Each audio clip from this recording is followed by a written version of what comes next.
Summer को हर बात पे गुस्सा आ जाता था।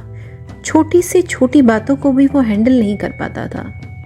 वो गुस्से में कुछ भी कर डालता था।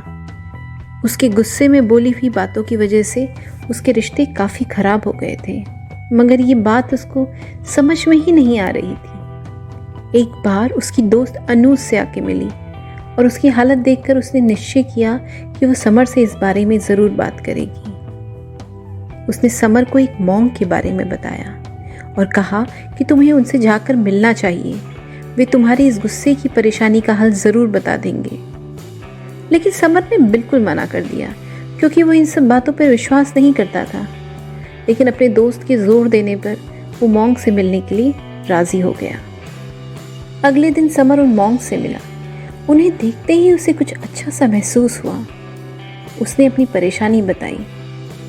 मॉन्क ने पूछा, क्या तुम सच में अपने गुस्से पे काबू करना चाहते हो? समर ने कहा, हाँ गुरुजी।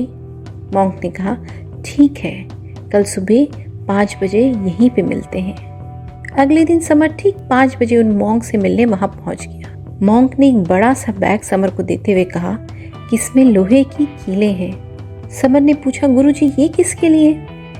गुरुजी ने कहा, तुम्हारे गुस्से को काबू करने के लिए। समर उन मॉन्क की बात से थोड़ा सा हैरान हो गया, मगर वो कुछ कहता इससे पहले ही गुरुजी ने कहा, हैरान होने की बिल्कुल ज़रूरत नहीं, जो मैं कहता हूँ वो ध्यान से सुनो। वो सामने एक दीवार देख रहे हो? समर ने कहा, हाँ देख रहा हूँ। तो गुरुजी ने कहा, आज से जब भी तुम्हें गुस्सा आए तो एक कील उस दीवार पे ठोक देना, और अगर गुस्सा आने के बाद उसे कंट्रोल कर सको तो कील ठोकने की ज़रूरत नहीं है। और हाँ, अपना काम ईमानदारी से करना, तभी कुछ हो सकता है।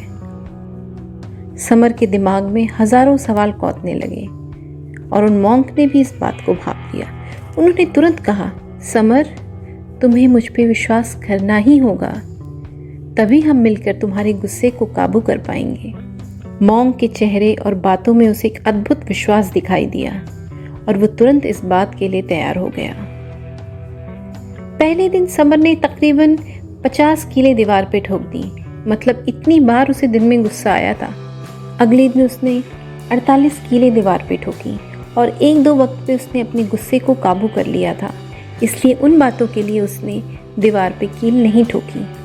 धीरे धीरे दीवार पर कील ठोकने की संख्या कम होने लगी, क्योंकि समर को ऐसा लगने लगा था कि गुस्से पर काबू करना ज़्यादा आसान है बजाय इसके कील ठोकने के। और तकरीबन कुछ महीनों के बाद ऐसा दिन आया जब समर को दीवार पे एक भी कील नहीं ठोकनी पड़ी। वो उन मॉन्क के पास गया और उन्हें ये सब बताया।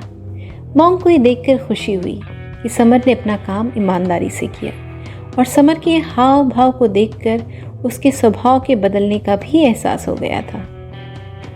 समर भी बहुत खुश था क्योंकि उसने अपने गुस्से पे काबू जो पा लिया था।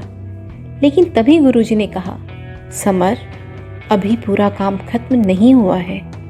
तुम्हें अपने गुस्से को नियंत्रण में रखने के लिए दीवार से रोज़ एक कील निकालनी होगी, और जब सारी कीलें निकल जाएं तो मुझे आकर बताना। दिन बीतते गए और आखिरकार वो दिन आ गया जब दीवार पर कोई कील नहीं बची। समर ने ये बात जाके मॉन्क को बताई। मॉन्क वहाँ आए और समर का हाथ पकड़कर उसे दीवार के पास ले गए। तुमने अच्छा किया समर, लेकिन इस दीवार को ध्यान से देखो, तुम्हें क्या दिख रहा है?